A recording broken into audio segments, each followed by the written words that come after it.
My name's Matt. I currently work with Microsoft. I joined Microsoft through the acquisition of Yammer, which I'll mention a bit brief soon.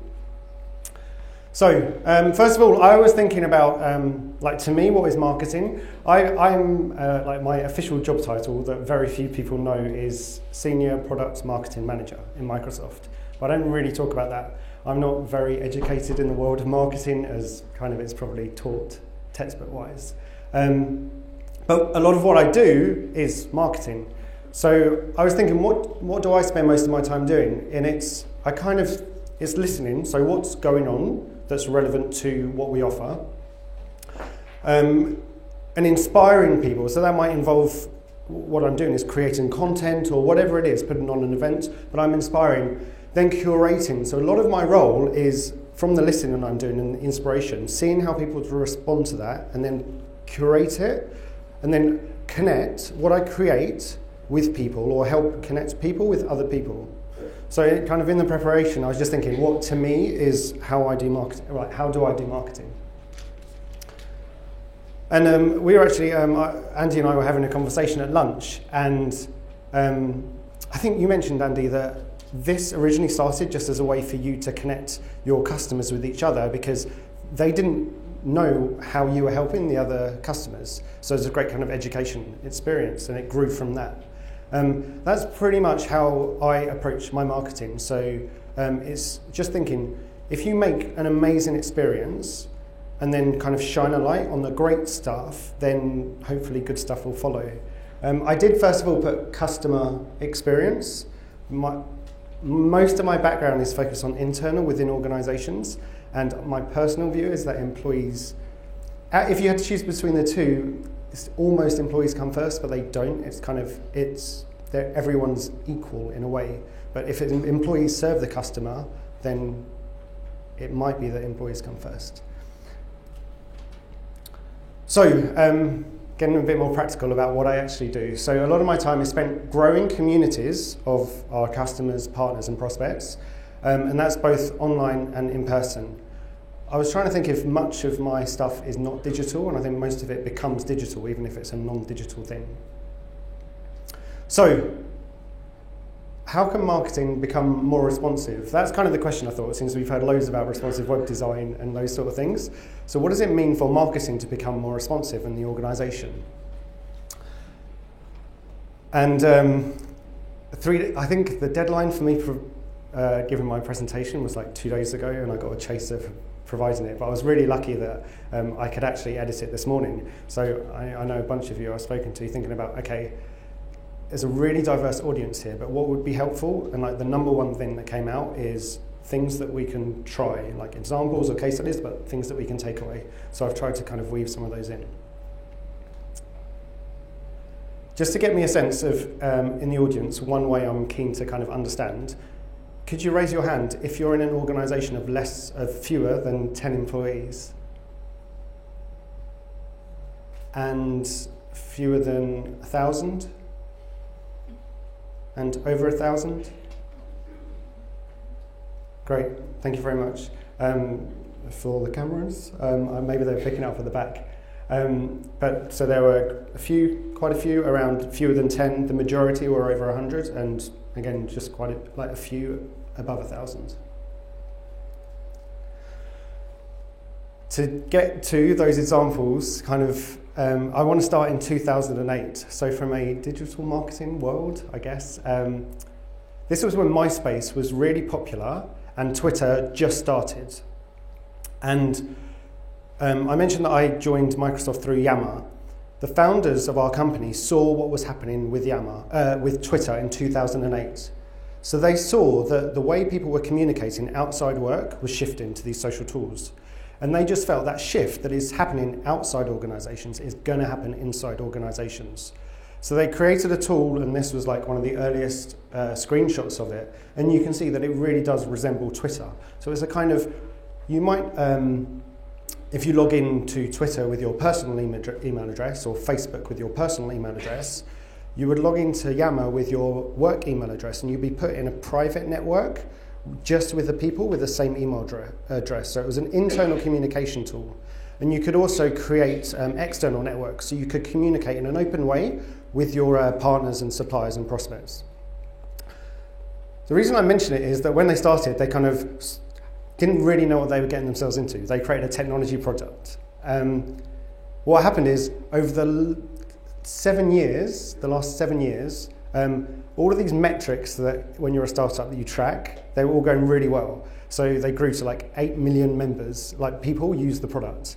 100,000 organizations had created Yammer networks. Like all these case studies that you get. I think at the time it was like Deloitte and Shell and DHL and all these like amazing things. And they ended up getting acquired by Microsoft for 1.2 billion. So like they, in all of those ways, like amazing. What was interesting is when we looked at what we were trying to do, at the time our mission was to help companies be more open and employees more connected. We embodied that ourselves as an organization. When we looked at how many of those hundreds of thousands of organizations use our product, so few of them had shifted the way we work, the way they work. So we saw a different way of working, either internally or with our customers, around trust and decentralization of decision making and all those great things. So we asked ourselves, okay, why is it that we've shifted and other organizations have not shifted? Like, what is it that's holding us back? What is our biggest competitor? And what we discovered is that our biggest competitor was not another technology company. The challenge, our biggest competitor, the organizations were not ready for what we offered. So we were talking about a kind of more open way of communicating. For as long as like command and control and hierarchy exists, like it's not in managers or leaders' interest to encourage everyone to have a voice and speak up. And whether it's those internal boundaries or external. So we figured that the model that most organizations are designed was designed for a very specific point in time. So what I mean by that is, so everyone's got a job title, and we might be in marketing, or we might be in sales, or we might be in R&D. And we kind of just take it for granted that you're meant to have a job role, and you have a job title and job role and department, and a manager and a manager's manager and manager's manager. It was designed for a very specific point in time, like when the introduction of the Industrial Revolution. The most efficient way of doing things was to create this kind of management structure. And it works amazingly well. If you want efficiency and predictability, like we wanted that, so it was great. What we believe now is that because everyone in the world is connected, as we've been talking about today, the rate of change in the world is accelerating. So when change happens really quickly, efficiency and kind of planning isn't such a great thing. You can be as efficient as you want, but what happens if you need to change? So what we kind of started exploring was, where could an organization shift to realize rather than optimizing for efficiency, it might be in your interest to optimize towards responsiveness. So we've been developing this for just over a year. And this is what we believe that some of the organizations that we got access to, we got a front row seat with all these progressive organizations that used our communication tool. And some of them were freaking out about this apparent loss of control, whether it's outside or inside. And some of them were really doing things differently. So we created something, oh, nice. I work for Microsoft, nice touch. I'll go with it, I'll respond. We created a tool. I won't go into all the detail now, but just to give you an example, if we take, we've kind of just had a coffee break. So if you consider, if you're clients or you work for a large retailer, like a coffee company where you've got a chain all around the world, or any type of retailer, there's some parts of your organization that it's in your interest to optimize for planning, control, and privacy. So when you're creating your coffee that you're going to sell, it's in your interest to plan how many materials you need. You want to control exactly how you make that coffee because you've got that standardized taste and the expectations. And maybe not intentionally, but it's been really difficult for the stores to communicate with each other, to kind of share what's working. However, it makes sense for part of that kind of coffee retailer to optimize for efficiency. However, consider you're in the head office. The most efficient way to manage all your stores, if you're global, is to, once again, plan what you're going to do, control how people behave, how the stores interact, internally or externally. And just kind of, I've worked in many organisations where you kind of take a phased approach to roll out. So you work in head office, and then you do, okay, we're going to do APAC, the Australasia and Pacific region, and then US and Europe. We worked with one kind of coffee retailer, and what they found is that when they did that, it didn't work so well, because what works really well in Australia doesn't work so well in Asia and doesn't work so well in America. So what they realised is it was in their interest to shift towards experimentation. So, okay, you know your market in Australia better than we do, so we're going to encourage you to experiment. We're not going to plan what's going to happen for the next year. In order to give you the ability to experiment, we need to empower. So we're not going to control everything centrally, we're going to empower you to make your own decisions. And by giving people transparency, you'll be able to share what you're doing well with other stores. So you don't have to go through the chain of command. Each of the stores can learn from each other. So we kind of developed this little discussion tool, because a lot of what I was talking about was very conceptual. So we used it as a way to think, okay, where are we as an organisation? So what we're going to do now is, if you think about this like beautiful designed slider tool, if you can turn to the person next to you, if you haven't got anyone next to you, like form a 3, and just kind of take it in turns. One person go first and share for your organisation, or if you're larger, maybe for your department, where do you think you are in the way that you do your marketing? So we'll just spend a few minutes, and I'll let you know when we've got 1 minute left. So maybe 4 minutes just to share. So if you turn to someone next to you and say, where do you think you are on that scale?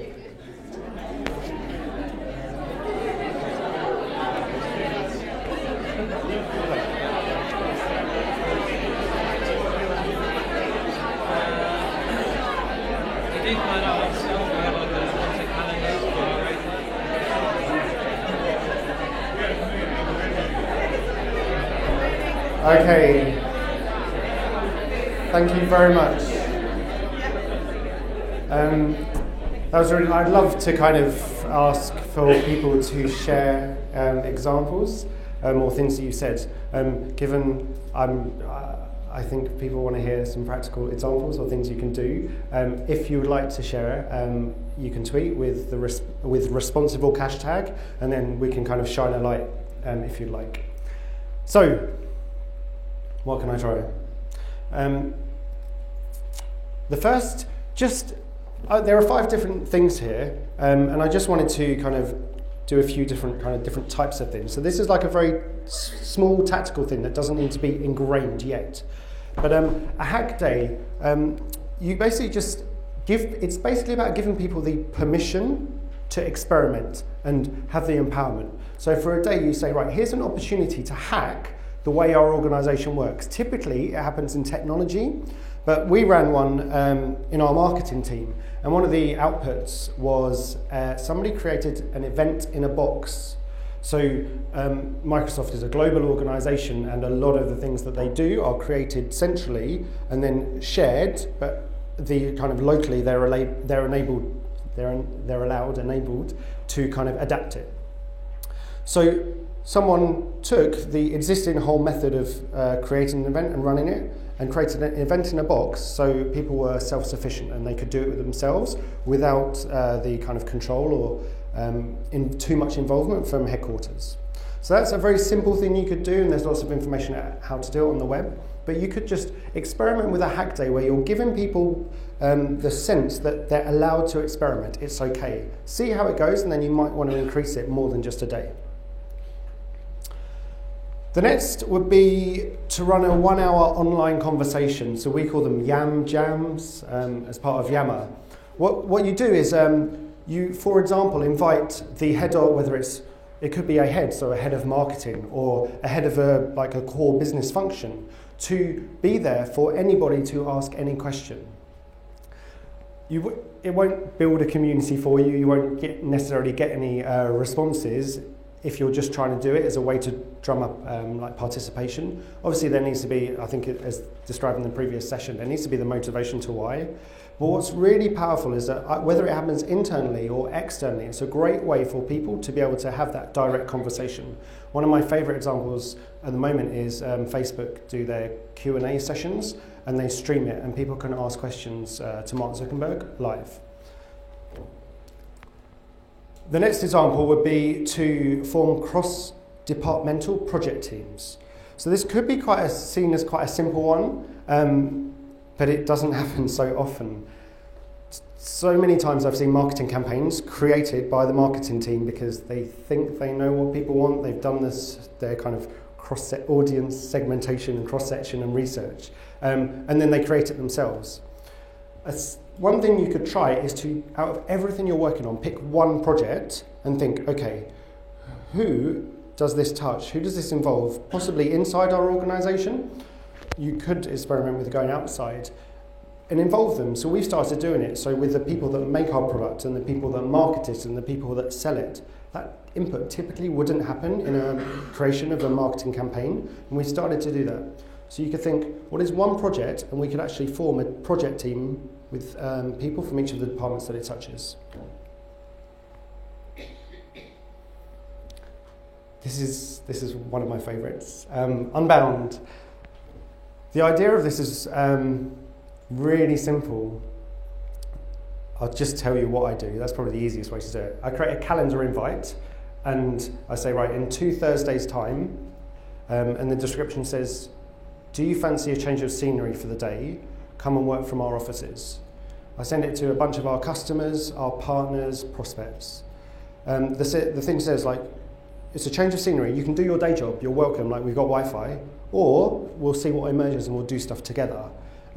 We've run 3 of them, and they've been amazing. Really simply, the value proposition is somebody gets to work in a different environment, surrounded by people they haven't met, and they may have really common interests. We see that at Yammer. So we had kind of companies from these huge brand names that I don't know whether we've got permission to say, like, not realising that they can help each other. They didn't even know each other's doing the same thing, similar to your event.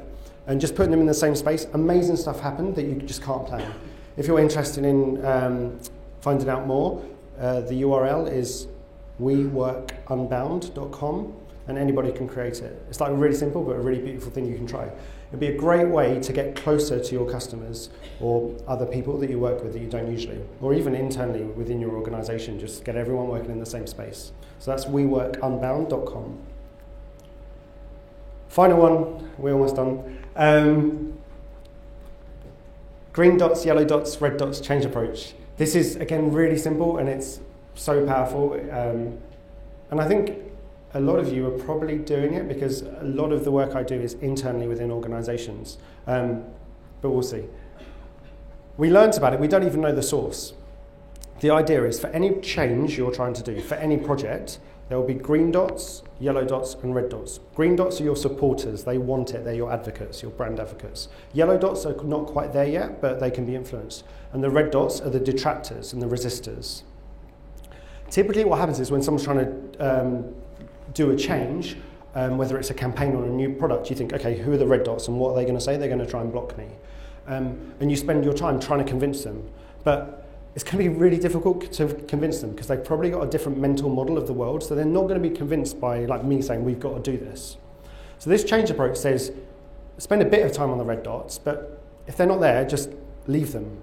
Focus on the yellow dots, because the green dots are your supporters. Focus on the yellow dots who can be influencers.